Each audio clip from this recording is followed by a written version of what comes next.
Pois é, meus queridos, sejam bem-vindos, boa noite a todos. Temos mais um encontro aqui na nossa live Estude com o Autor, da editora Juspod, esse projeto super bacana da editora. Deixa eu virar para mim. Sejam bem-vindos, boa noite a todos. Acabei de chegar em casa, estava gravando aula fora. Infelizmente estou tendo que sair para gravar essas aulas remotas. E sejam bem-vindos aqui. Já estou pronto para começar a nossa live hoje. Nossa live hoje vai continuar o projeto das lives anteriores e para quem não tem acompanhado, é a primeira vez por aqui, lembre que nós dividimos o livro em várias lives. Isso é um projeto da editora Juspodium, que está contando com a presença de Fred Didier, de Daniel Amorim, minha, de Natália Masson, de professor Rogério Sanches, Ricardo Alexandre, Matheus Carvalho. E nesse projeto você vai desenvolvendo o seu livro, que você escreveu o seu livro, explicando capítulo por capítulo. Eu não me lembro qual é o número dessa live, se é a quinta ou é a sexta, não lembro. Mas hoje nós vamos continuar a parte de execução, na verdade o finalzinho de execução, que eu não quis sacrificar no final da aula passada, porque é uma parte muito importante, que são as defesas do executado.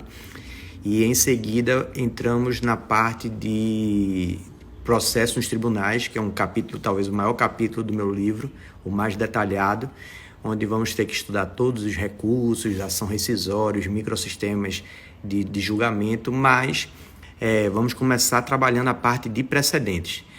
Lembrando que o cupom fica válido, mas o cupom fica válido só quando encerra a live. Então, o cupom a Juspodium libera das 8 às 9 horas da noite, o cupom Mozart 2020, e aí você pode comprar a 7ª edição do livro. Está aqui a 7ª edição para quem ainda não conhece.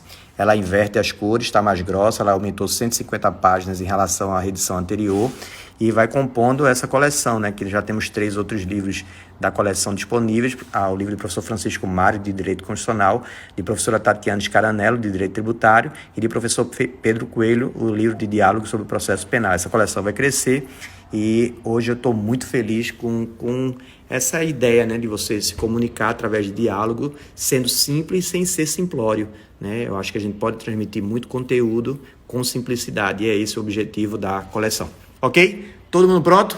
Vamos começar. Lembrando que nesse momento eu desativo os comentários e posteriormente eu reabro esses comentários para eventuais dúvidas que não tenham sido explicadas corretamente por mim durante a aula. Para quem não está acessando os QR Codes, veja, tem muita gente colocando o QR Code atrás, naquele código de barra. Não, o QR Code ele aparece dentro do livro. Então, quando terminam alguns capítulos, aparecem esses QR Codes. Por exemplo, no final da parte de tutelas provisórias, aparece um QR Code. Aí você abre a barra do seu celular, mira nesse QR Code e automaticamente é direcionado. Eu não sei exatamente qual é a página, mas quando está lá no final de tutelas provisórias, tutela antecipada requerida em caráter antecedente, aparece o primeiro QR Code. Se brincar, hoje aqui aparece algum QR Code, ok? E aí é só mirar e você será redirecionado, certo? Vamos começar a nossa live. Vou fazer aquela desativada dos comentários. Desativados os comentários, vamos começar a nossa live. Veja, o ponto que ficou em aberto do capítulo 4 do livro foi o ponto defesas do executado.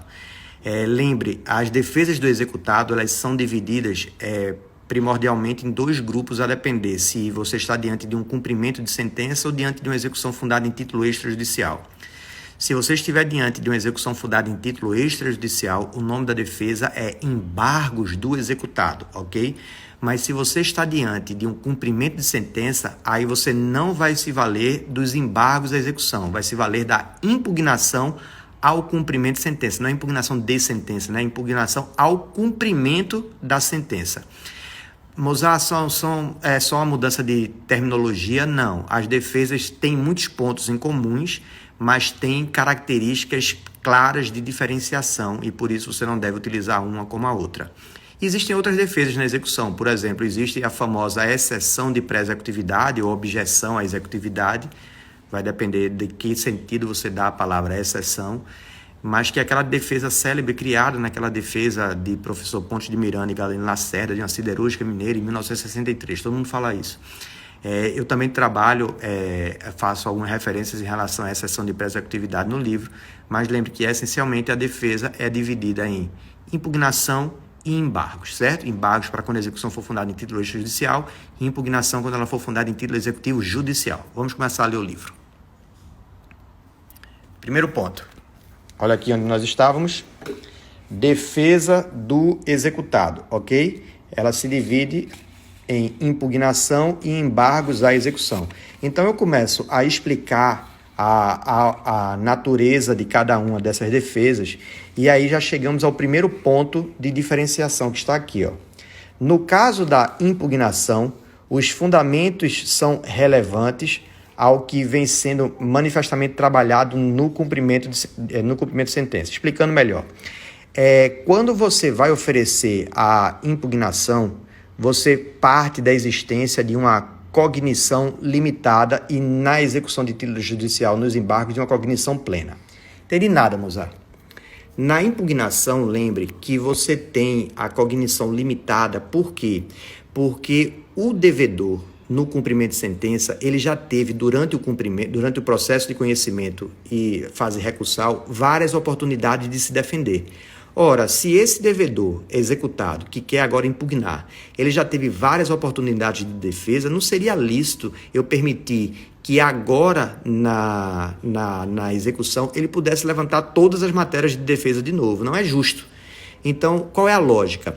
Na impugnação ao cumprimento de sentença, você tem uma cognição limitada. Você não pode levantar qualquer matéria de defesa. O ponto de divisão do que pode ou não ser levantado na impugnação ao cumprimento de sentença é o trânsito em julgado.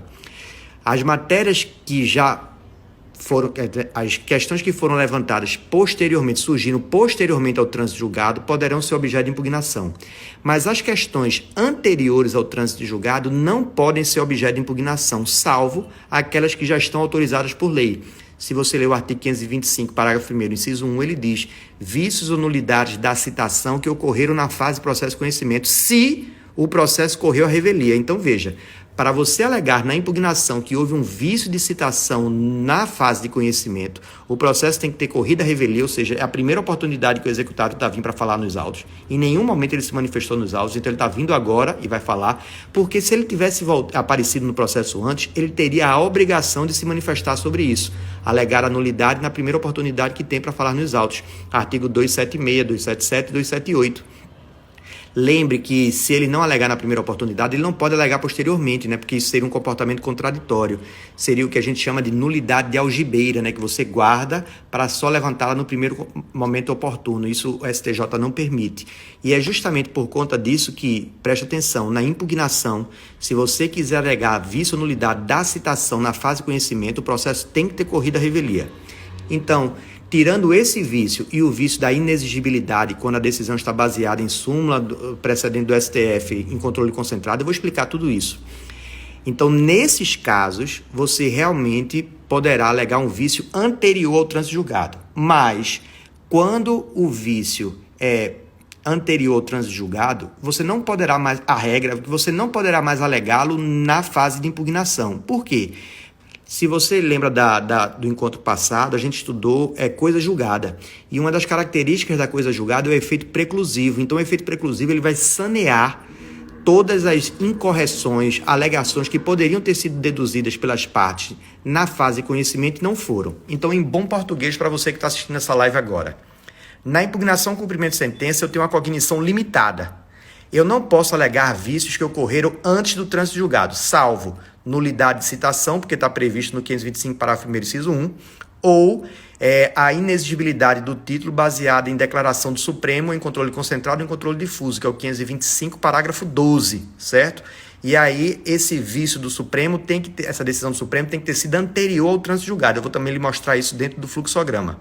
Porque quando ela é posterior ao trânsito julgado, você não poderá alegar na impugnação. Você vai ter que alegar através de ação rescisória. Vou explicar isso. Já na execução fundada em título extrajudicial, os embargos da execução é a primeira vez que o cara está se defendendo. Ora, se é a primeira vez que o cara está se defendendo, eu não posso limitar o que ele pode alegar na defesa. Eu vou permitir que nos embargos da execução o executado alegue qualquer matéria, ok? Então, premissa inicial para o início dessa live. Impugnação ao cumprimento de sentença, cognição limitada. O rol do 525, parágrafo 1º, ele não é exaustivo, mas eu tenho que pensar da seguinte maneira: o que eu posso alegar na impugnação? Vícios posteriores ao trânsito julgado. Vícios anteriores ao trânsito julgado, via de regra, eu não posso alegar na impugnação, salvo nulidade de citação no processo de conhecimento, se o processo correu a revelia, e nem todas as hipóteses poderá, né? Numa aula mais detalhada eu lhe mostraria que nem todas as hipóteses de título judicial caberia essa alegação, isso é perguntado em prova do CESP, e na questão da inexigibilidade do título com base em decisão do Supremo anterior ao trânsito julgado, porque se for posterior, depende de ação rescisória. Já na execução de título extrajudicial, como eu falei várias vezes aqui, a cognição é plena, você vai poder alegar qualquer matéria de defesa. Fechou? Vamos embora.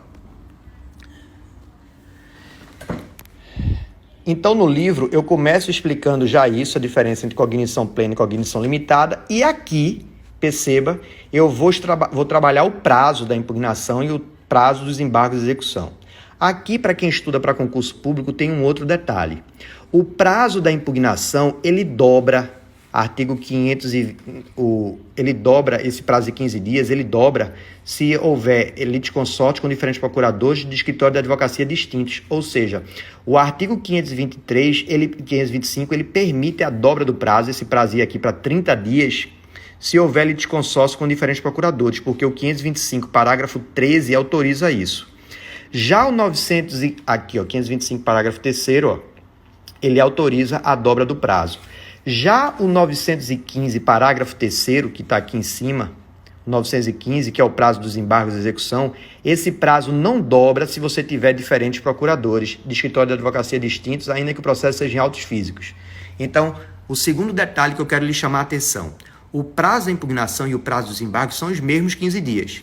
Só que, no caso da impugnação, se você estiver diante de um litisconsórcio com diferentes procuradores de escritório de advocacia distintos e o processo seja em autos físicos, o artigo 229 se aplica ao artigo 525, ou seja, esse prazo de 15 dias passa a ser de 30 dias. Ele dobra. Artigo 525, parágrafo 3º. Só que, por opção do legislador, pela natureza dos embargos, essa regra de dobra do 229 de litisconsórcio com diferentes procuradores de escritório de advocacia distintos em processo físico não se aplica ao 915, ao prazo dos embargos. Então veja, você que estuda para concurso, pegadinha de prova, 525, parágrafo 3º, prazo da impugnação ou cumprimento de sentença pode dobrar por aplicação do 229. Já o prazo dos embargos de execução não dobra por aplicação do 229. Por quê? Porque o 915, parágrafo 3º, expressamente exclui, ok? É isso que é trabalhado nessa parte inicial. Aí eu continuo desenvolvendo. Nesse desenvolvimento, eu começo trabalhando, depois de fazer essa explicação geral entre distinção entre impugnação e cumprimento, aí eu vou para a impugnação. Então, eu vou tratar a partir de agora tudo sobre a impugnação ou cumprimento de sentença.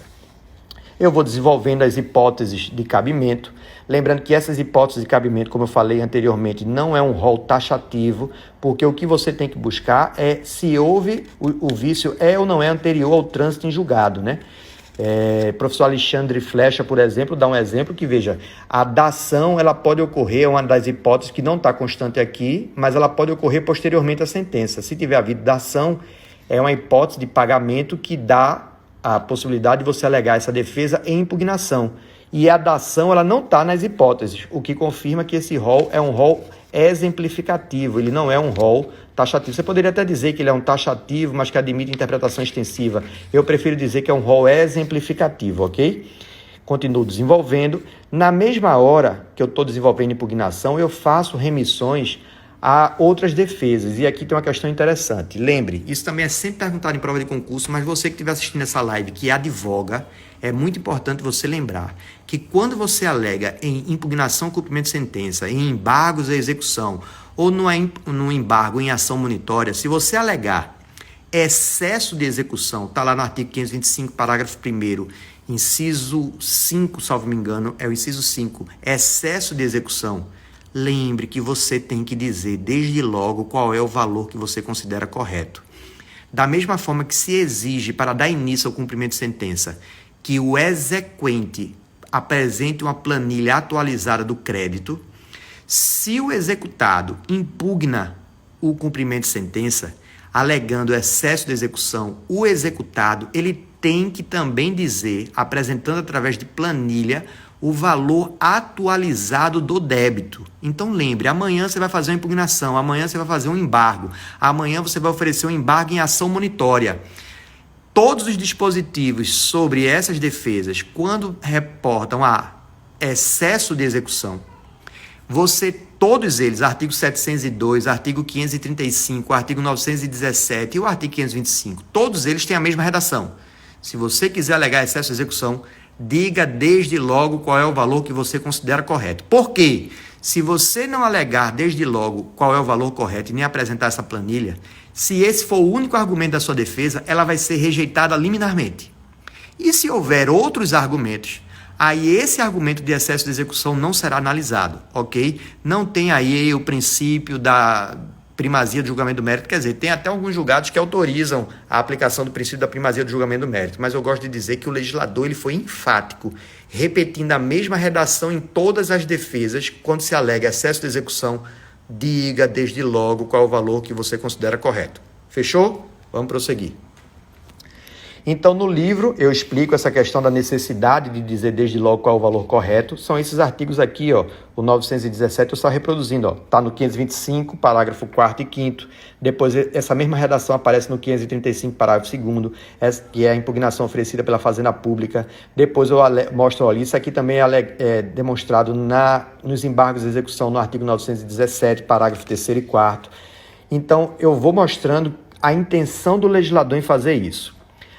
Outro ponto importantíssimo para você lembrar aqui, preste atenção, novamente, quem advoga ou quem está no dia a dia forense, servidor, juiz. Lembre, os embargos, a impugnação, quando ela é oferecida pelo devedor, ela não tem efeito suspensivo. Isso quer dizer que quando essas defesas são apresentadas, o ato simplesmente de resistir à execução por si só não impedirá o pagamento, não impedirá a fase de expropriação. Então, um bem pode ser adjudicado, um bem poderá ser arrematado, ainda que pendente de análise a defesa do executado. Por quê? Porque a intenção do legislador foi, eu tenho que dar crédito, eu tenho que acreditar em alguém. Eu vou acreditar na decisão transitada de julgado, no título executivo extrajudicial ou no executado. A intenção do legislador foi acreditar, dar crédito ao processo transitado de julgado. Então, via de regra, essas defesas não possuem efeito suspensivo. Aqui possui efeito suspensivo os embargos em ação monitória, mas que não é o objeto aqui. A gente está falando de defesa em execução. Então, os embargos à execução e a impugnação ao cumprimento de sentença, lembre, não tem efeito suspensivo. Mas o fato de não ter o efeito imposto por lei ou pelege não impede que, no caso concreto, você obtenha do juiz oper judicis, a concessão desse efeito suspensivo, desde que você garanta o juízo e desde que você demonstre a relevância dos seus fundamentos e que o prosseguimento da execução possa causar ao executado um risco de grave lesão. Então, nessas situações, você poderá obter o efeito suspensivo, é o que é trabalhado nesses pontos aqui do livro. A concessão do efeito suspensivo, eu falo, ele não é oper legis, ele é oper judicis, e vou desenvolvendo a questão do efeito suspensivo na impugnação, o alcance desse efeito suspensivo, a possibilidade de você fatiar esse efeito suspensivo. E depois de você trabalhar esses pontos para o leitor, eu chego a uma outra questão de extrema importância prática para quem está no dia a dia da execução. Depois que você impugna o cumprimento, podem surgir vícios posteriores. Então, imagine que, por exemplo, houve um vício de penhora, um vício na avaliação do bem, posterior a você já ter oferecido impugnação. Aí você quer alegar essa nova incorreção. Olha, excelência, eu já impugnei, minhas impugnações, por exemplo, foram rejeitadas ou então foram acolhidas parcialmente, a execução prossegue, e agora o senhor determinou a penhora desse bem. Esse bem, excelência, é impenhorável. O senhor determinou a avaliação desse bem, excelência, mas essa avaliação ela é abaixo do valor de mercado, tão absurdo isso aqui, eu quero impugnar isso. Como é que eu vou peticionar nos autos como defesa do executado se eu já tiver impugnado? O Código, no artigo 525, parágrafo 11, diz que você, executado, poderá alegar qualquer matéria de defesa, desde que esse vício seja posterior ao oferecimento da impugnação, por simples petição. É o artigo 525, parágrafo 11. Ele é muito importante na prática forense. E aí, nesse artigo 525, parágrafo 11, nesse momento do livro, eu desenvolvo os pontos relacionados a isso. Lembra que eu falei que havia um outro vício que poderia ser alegado dentro da impugnação, que é um vício anterior ao trânsito em julgado, sem ser nulidade de citação? Eu falei no início dessa live que poderia ser a questão envolvendo uma decisão que foi declarada pelo Supremo Tribunal Federal como inconstitucional. Então imagine, seu processo transitou em julgado, está lá sendo executado, né? Está na fase de execução.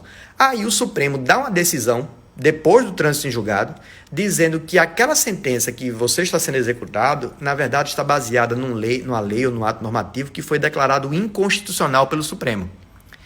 O que acontece? O cara que está sendo executado por uma sentença baseada em lei ou ato normativo que acaba de ser declarado inconstitucional pelo Supremo, ele não vai querer ser executado, ele vai querer se defender. Como é que ele vai alegar essa inconstitucionalidade, ou melhor dizendo, esta inexigibilidade a partir de uma inconstitucionalidade declarada pelo Supremo?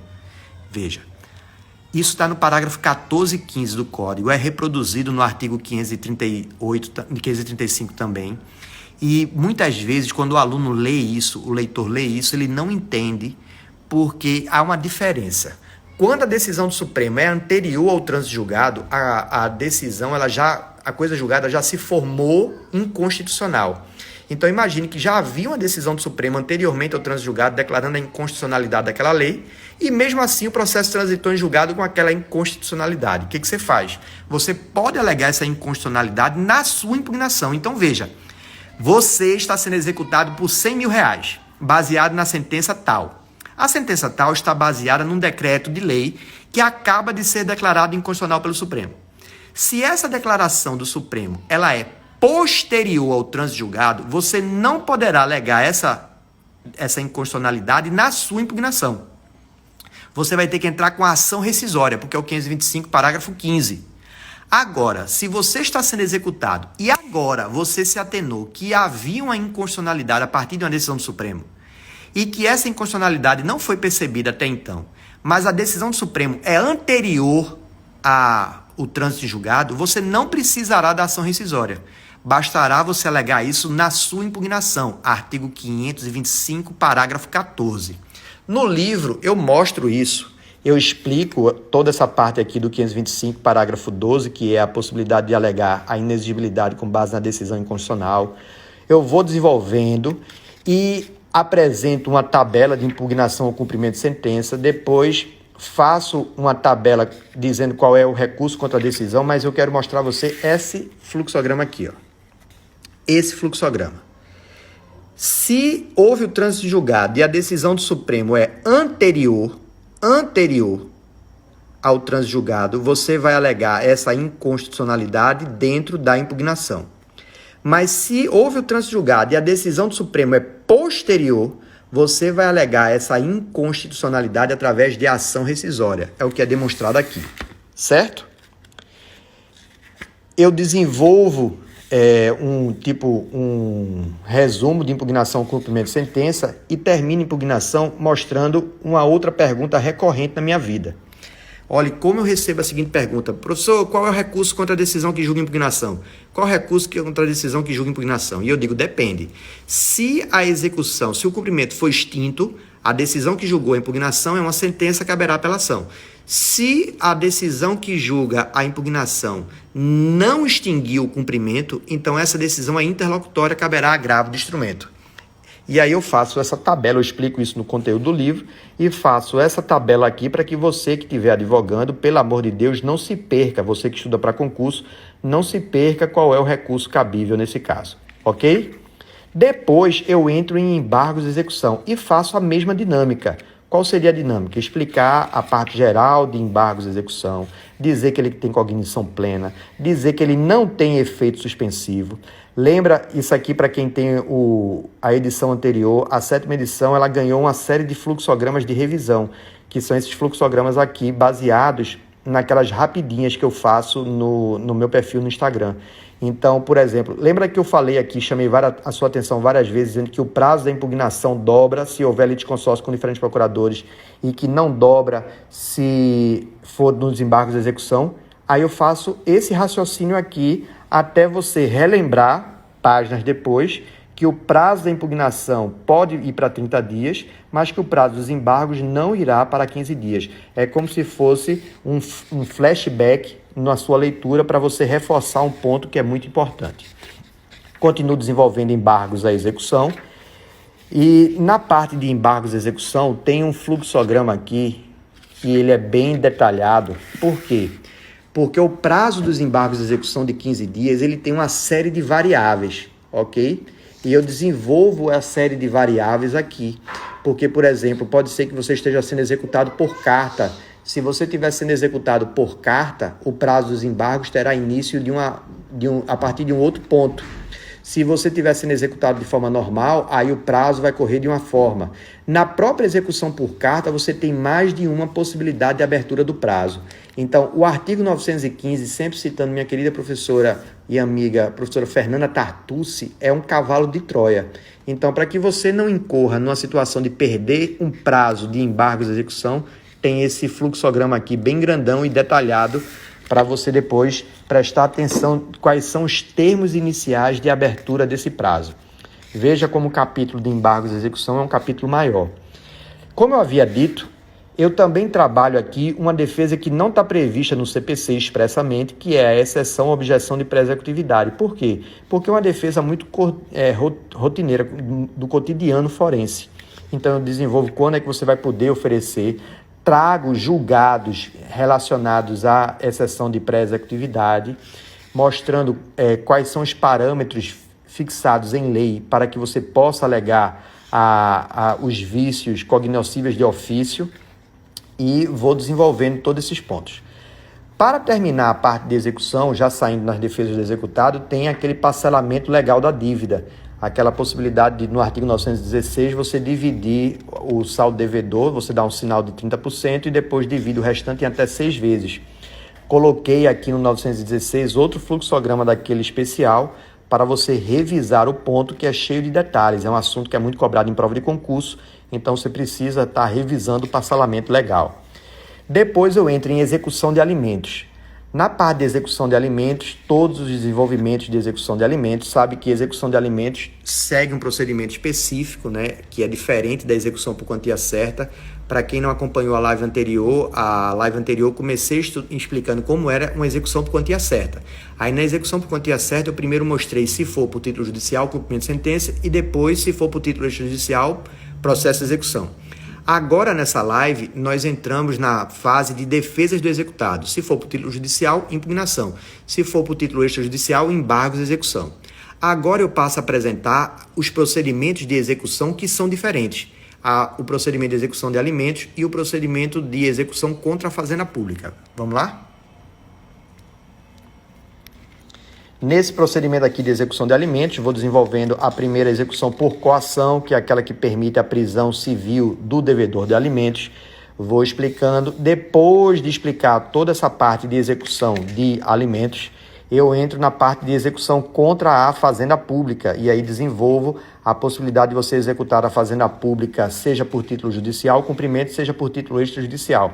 E aí, como sempre faço, coloco tabelas para facilitar a compreensão do leitor. Aqui são os fluxogramas para você entender como é o cumprimento contra a fazenda pública. Então, você que é advogado público, você que estuda para advocacia pública, então esses fluxogramas aqui serão muito importantes no seu dia a dia. Você que advoga e pega demandas envolvendo a fazenda pública, esses fluxogramas também serão essenciais para você compreender a dinâmica tanto do cumprimento de sentença como da execução fundada em título extrajudicial contra a fazenda pública. Em seguida, eu entro num das maiores coqueluches do Código, né? Que é a possibilidade de medidas executivas atípicas. E aqui tem muita parte jurisprudencial, por quê? Porque vocês acompanham no dia a dia forense o lance de eu quero aprender CNH do devedor, eu quero pegar o passaporte dele, eu quero pegar o cartão de crédito dele. Todas essas medidas que eu digo desesperadas para tentar realizar a dívida. Então, as medidas executivas atípicas, elas surgem quando você demonstra que as medidas típicas não estão surtindo efeito, que o executado Eu estou falando daquele executado, como cita o professor Marcelo Abelha, o devedor cafajeste, né? Porque tem um devedor decente que tenta resolver a vida dele, mas tem um devedor cafajeste. O devedor cafajeste é aquele que simplesmente não quer pagar e utiliza de todos os artifícios e artimanhas para evitar o pagamento. E aí surge a necessidade das medidas executivas atípicas. Elas vêm sendo bastante questionadas no judiciário, trabalhadas no judiciário, e já temos alguns precedentes do STJ parametrizando o uso das medidas executivas atípicas. Eu tento desenvolver primeiro quando é que você utilizará as medidas executivas atípicas. Já começo trazendo, as decisões do STJ sobre isso. Tivemos em 2019 várias decisões do STJ sobre isso. Veja como nessa parte aqui é muita jurisprudência, né? Você tem muitos julgados, muitos precedentes do STJ para serem desenvolvidos. E no final eu sempre faço a arrematação citando meu querido professor Marcos Yuji Minami, né? Minami, a tese de doutorado dele foi sobre medidas atípicas, né? Sobre a questão da vedação ao non factibile. É uma expressão que eu uso muito dentro do livro, porque nós temos essa vedação non liquid, também temos que entender a vedação ao non factibile. A vedação non liquid, só para quem nunca se ligou nessas expressões, a vedação non liquid é não permitir que o juiz deixe uma ação sem solução. Veja, nenhum juiz, você conhece esse artigo, pode se eximir de sentenciar o processo. O juiz tem que sentenciar o processo. Tem que aplicar uma solução na heterocomposição. Então, quando alguém submete ao judiciário um conflito de interesses, o juiz tem que apresentar qual é a solução. Em atividade substitutiva, dizendo, já que vocês não resolveram por vocês mesmos, a solução é essa aqui. O juiz não pode deixar sem solução. Vedação ao non-liquid. Uma vez fixado o valor, você vai para a execução. Quando você vai para a execução, está lá em diversos artigos do Código Normas Fundamentais que, além de a resolução de mérito, a parte tem direito também, numa duração razoável, à solução efetiva, à satisfação do seu crédito.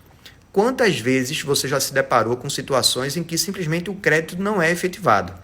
E aí, o professor Minami, fazendo analogia a isso, ele cria uma expressão que é vedação ao non factibile, ou seja, não ficar sem satisfação o crédito. Você não pode imaginar que uma execução ao final não consiga pagar a dívida, não consiga quitar a obrigação. Então, a gente tem que pensar na execução de uma forma muito mais séria. Da mesma forma que a gente tem hoje no senso comum, quase que um axioma. Não se pode ter processo sem solução. Vedação non liquid. Por que a gente admite que tantas execuções não tenham solução? Então, a gente tem que estudar mais a execução. E então, nessa parte final aqui desse capítulo, eu busco mais algumas reflexões doutrinárias e muitas delas a partir do livro de professor Minami. Ok? Prosseguindo, eu entro na execução, na parte que é uma consequência de você não ter encontrado patrimônio do devedor, que é a possibilidade de ocorrer prescrição intercorrente, né?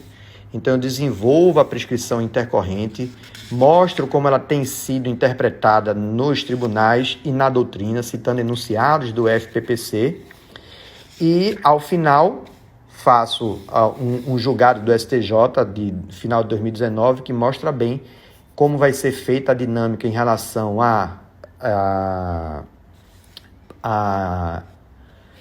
faltou a palavra agora, a prescrição intercorrente e como o STJ tem entendido isso em relação aos honorários. A parte final do capítulo 4 é muita tabela. Olha, eu fiz tabela para tudo que é jeito para você rememorar o que foi estudado. Olha essa tabela de defesas do executado. Essas tabelas são literalmente para você fazer revisões para sedimentar o assunto. Ok? Observações finais e finalmente entramos no capítulo 5. O capítulo 5, ele vai ser dividido em pelo menos mais 2 lives. E a de hoje, agora inicial, é para mostrar a você o sistema de precedentes.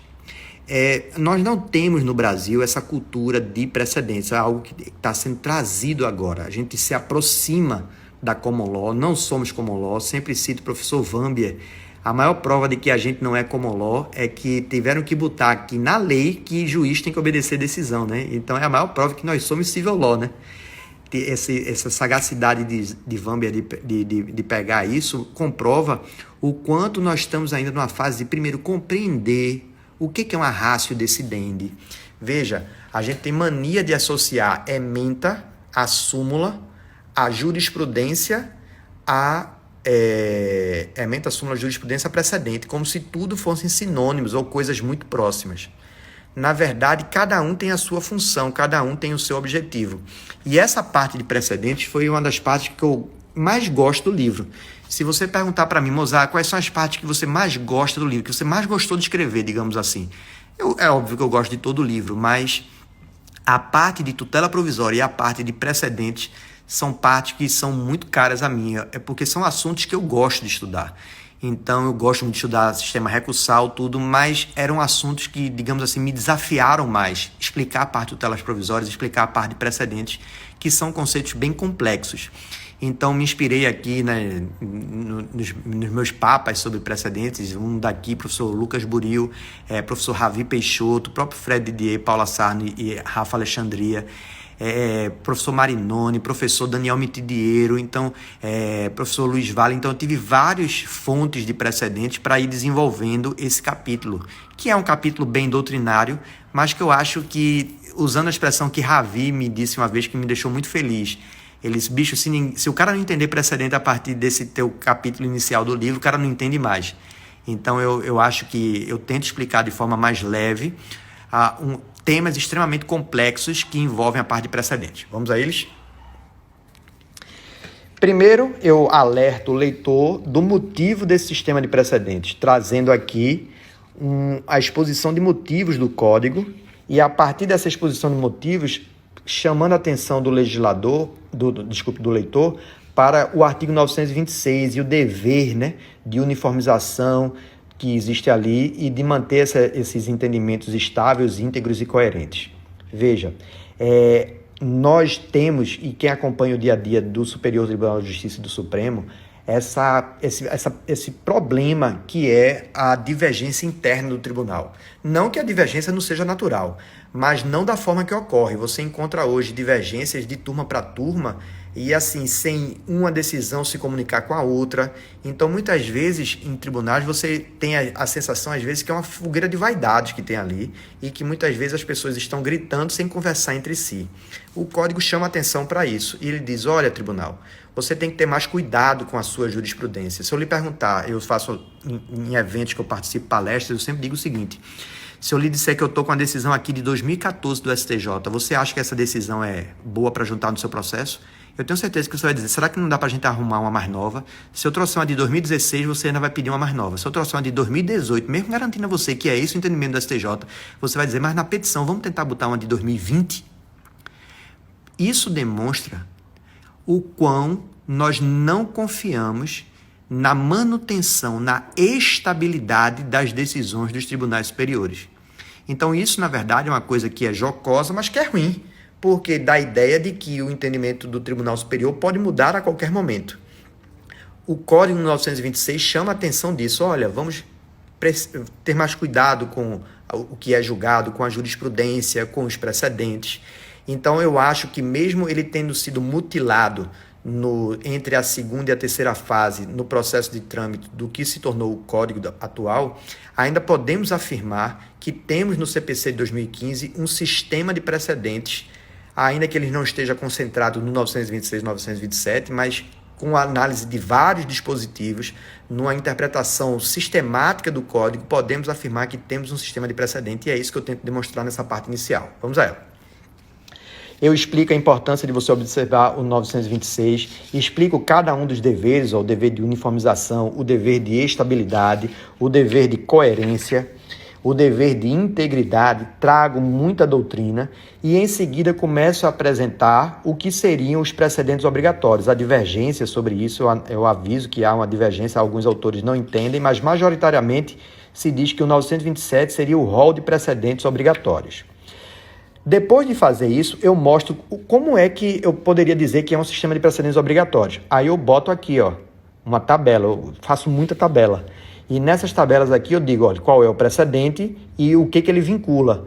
Veja que os dois primeiros incisos, como ele tem previsão constitucional, além de vincular o tribunal, o judiciário, ele também vincula a administração. Então, é como se esses precedentes fossem mais obrigatórios até do que esses de cá. Depois eu desenvolvo os demais precedentes. Em seguida, começo a explicar o que seria precedente. Então, parto do conceito de precedente, trazendo os conceitos de professor Fred Didier, de professor Lucas Buril, e começo a tentar explicar ao leitor o que seria a ratio decidendi, né? Porque o precedente, de forma reduzida, é a ratio decidendi. A gente tem a mania de associar precedente à decisão. Na verdade, o precedente é a ratio decidendi de uma decisão que teve eficácia persuasiva e convenceu outros juízes a aplicar aquele mesmo entendimento. Então, começa a desenvolver toda a parte de precedente, partindo do conceito, explicando o que é ratio decidendi, para depois distinguir da ratio decidendi das questões obter dicta, usando essas expressões em latim, porque elas são utilizadas. Trago esse caso clássico, uma parte até descontraída da parte de precedentes, que é aquela história do bode, do cachorro e do cão-guia. Então, ela é desenvolvida aqui, ao longo, para você começar a entender o que seria uma ratio decidendi. Mostro julgados do STJ sobre isso, explicando a questão da ratio. E aí, depois de fazer essa explanação geral do que seria a ratio, aí eu entro em sentido estrito. Olha, vamos agora ver mesmo, depois dessa base geral, o que é a ratio decidendi e o que são as questões obter dicta, né? A questão obter dictum ou simplesmente dictum.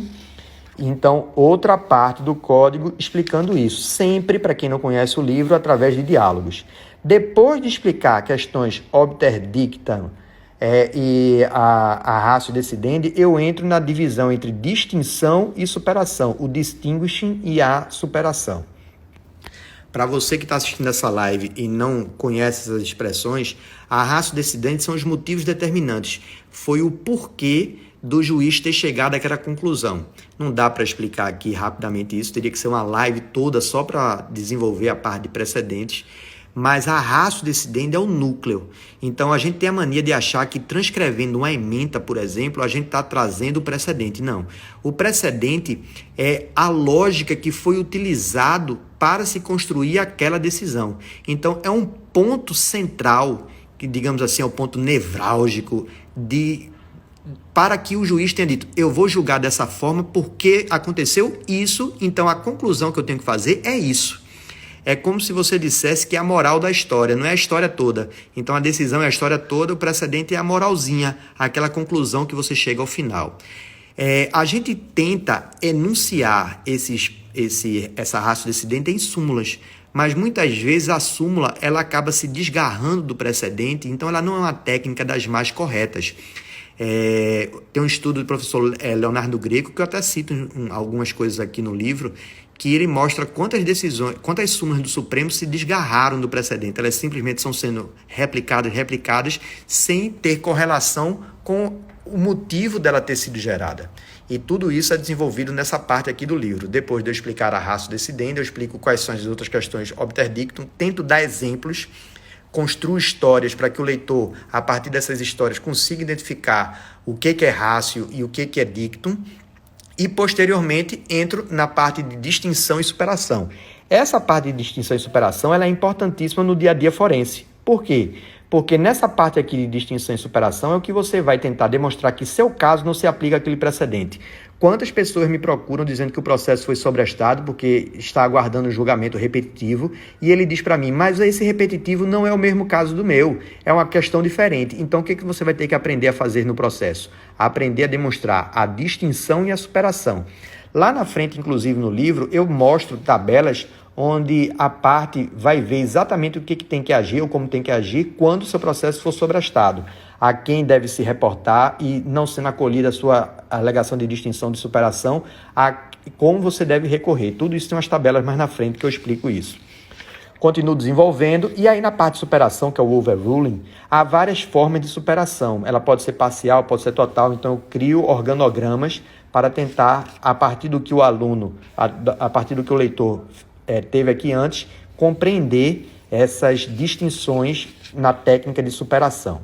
Desenvolvo a parte de superação, é bem longa também essa parte de overruling, e no final da parte de precedentes, eu começo a desenvolver a parte de modulação dos efeitos, né? Que é um dos temas mais delicados e atuais hoje também. Por quê? Porque imagine a quantidade de decisão nova que pode surgir e alterar jurisprudência anterior. Isso fere a confiança legítima, isso fere a segurança jurídica. Então você tem que buscar a solução menos gravosa para o caso concreto. Como o professor Ravi fala, não existe modulação perfeita. O que você vai ter que buscar é aquela modulação que melhor se adeque ao seu caso concreto. E eu explico mais ou menos isso através de várias espécies de modulação. Porque normalmente o aluno diz ou é ex-tunc ou ex-nunc, né? Isso é a divisão, digamos assim, café com leite. As divisões maiores são essas daqui e eu desenvolvo cada uma delas dentro do livro. Depois de explicar a parte de precedentes, eu começo a explicar, ainda dentro da parte geral, o microsistema de demandas repetitivas, que foi um dos carros-chefes do CPC de 2015, o artigo 928. Lembre que compreende o microsistema de demandas repetitivas, as decisões em incidente de resolução de demanda repetitiva, o famoso IRDR, e as decisões oriundas de julgamento de recurso especial extraordinário repetitivo. Então, eu começo a desenvolver aqui toda a lógica do sistema repetitivo. E a importância disso, porque quando você tem um sistema repetitivo, o microsistema de demandas repetitivas... Olha uma perguntinha. Deixa eu voltar aqui antes de mostrar o microsistema de demandas repetitivas. Ele é, sem dúvida nenhuma, o carro-chefe um dos carros-chefes do Código de 2015. Por quê? Porque se você observar, ele diz lá em vários dispositivos do Código, improcedência liminar pode ser fruto de recurso especial extraordinário repetitivo ou incidente de resolução da demanda repetitiva. Você tem lá dispensa de remessa necessária, quando estiver baseado em recurso especial extraordinário repetitivo ou IRDR. Você tem decisão monocrática do relator, artigo 932, inciso 4 e inciso 5, seja para negar provimento ou dar provimento quando estiver baseado em decisão de repetitivo ou IRDR. O legislador visivelmente prestigiou o sistema repetitivo. E aí eu faço uma coisa diferente no livro. Como eu preciso explicar isso concretamente, mostrando a cada uma das situações onde você vai ver a interferência desse sistema repetitivo no dia a dia forense, aqui é que aparece, para quem tinha perguntado no início da live, eu não estou achando os QR Codes, olha eles aqui, Então, no final de alguns assuntos, aparece assim, material exclusivo, assista ao vídeo de sistemática de aplicação. Então, nesse vídeo aqui, aí você bota o seu leitor aqui no QR Code, basta direcionar e você vai ser apontado para o QR Code. Nesse momento aqui, o que você faz? O que acontece? Você vai para uma videoaula onde eu vou estar explicando. Aí eu vou estar desenhando no tablet para que você veja a imagem. Olha, aqui está acontecendo improcedência liminar por conta do microsistema de demanda repetitiva. Aqui está ocorrendo dispensa de caução no cumprimento provisório por conta do microsistema de demanda repetitiva.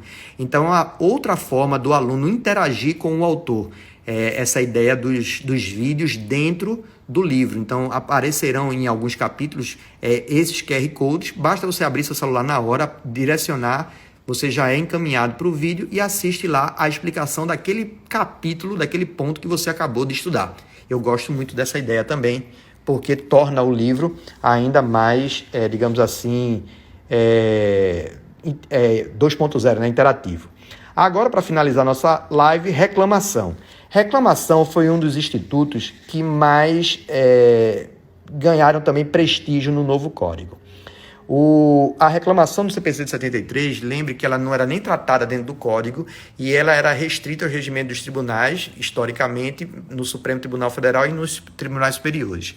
Houve agora uma descentralização do uso da reclamação, então você pode hoje promover reclamações em tribunais locais, tribunais de justiça ou em tribunais regionais federais.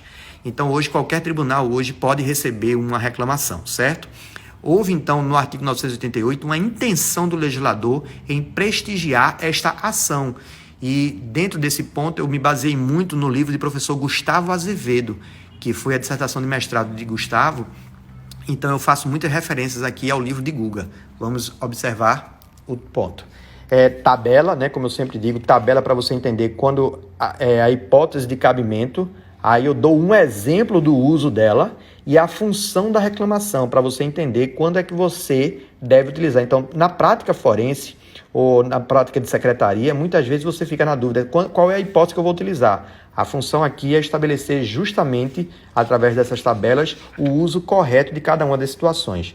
Por exemplo, no caso de controle de decisões oriundas de repetitivo. Para quem não sabe, houve essa decisão aqui, agora, desse ano, fevereiro de 2020, ela já consta aqui essa decisão.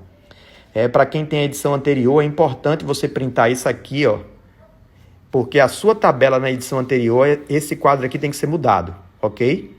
Print isso aqui, você que está assistindo e tem a 6ª edição. Por conta dessa decisão aqui. Essa decisão aqui, o Superior Tribunal de Justiça simplesmente disse que depois de oferecido especial extraordinário na origem, se ele foi inadmitido, contra aquela decisão de inadmissão na origem, cabe agravo interno. E depois do agravo interno, eu defendia e continuo defendendo que cabe reclamação. Mas o STJ, a Corte Especial, por 8-7, ou seja, numa decisão muito apertada, entendeu que não cabe essa reclamação aí. Então, como é uma decisão que foi polêmica, eu acredito que possa ser modificada. Mas até lá, você tem que lembrar que não cabe reclamação posteriormente à inadmissão de recurso especial extraordinário na origem. Eu acho que cabe por uma interpretação a contrário senso do parágrafo 5º do artigo 988, mas o STJ entendeu que não cabe. Eu aponto essa questão aqui e explico ao longo do livro. Aí eu continuo mostrando as situações onde ela é inadmissível, vou desenvolvendo a parte de reclamação e, como eu sempre digo, tabela, né? Muita tabela para você entender e revisar a reclamação. Depois de apresentar essa reclamação, eu faço um microfluxograma para você entender qual é a dinâmica interna desta reclamação. E aí o livro entra no sistema recursal, que é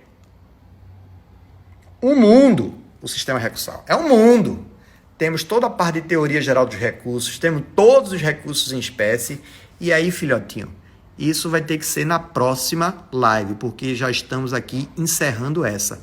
Vou reativar os comentários para você mandar eventuais dúvidas que você tinha tido. E lembrando que a partir de agora, você pode correr para o site da Editora Juspod, se você teve interesse em comprar o livro, e aproveitar o desconto que é disponibilizado. O cupom é Mozart, M-O-Z-A-R-T, 2020, 2020, ok? Mozart 2020, certo?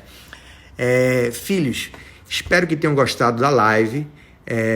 Eu tentei, da última vez, alguém tinha reclamado que eu estava falando rápido demais. Eu falo rápido demais.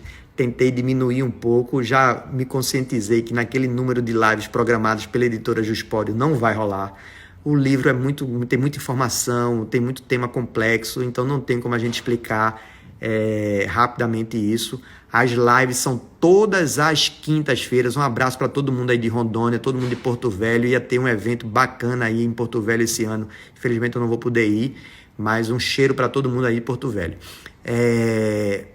Lembre que o livro é muito complexo, apesar de ser construído em forma de diálogo, ele tem muita informação. Então não dá para explicar tudo rapidamente.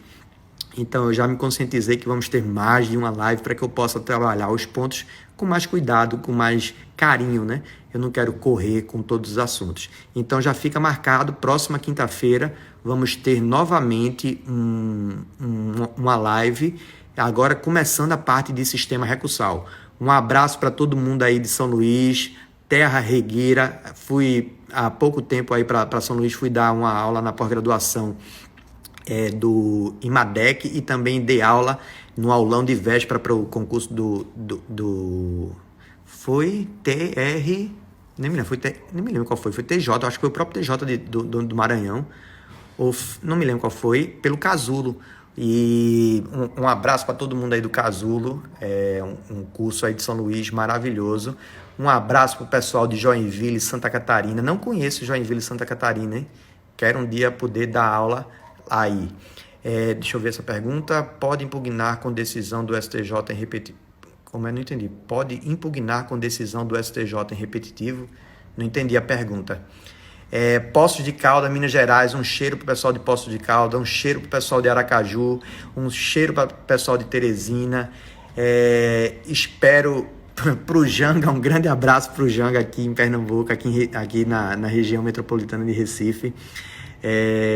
Espero que vocês fiquem bem. Videira, Santa Catarina, Catanduva, São Paulo. Aí vai ser um abraço para todo mundo, para Manaus.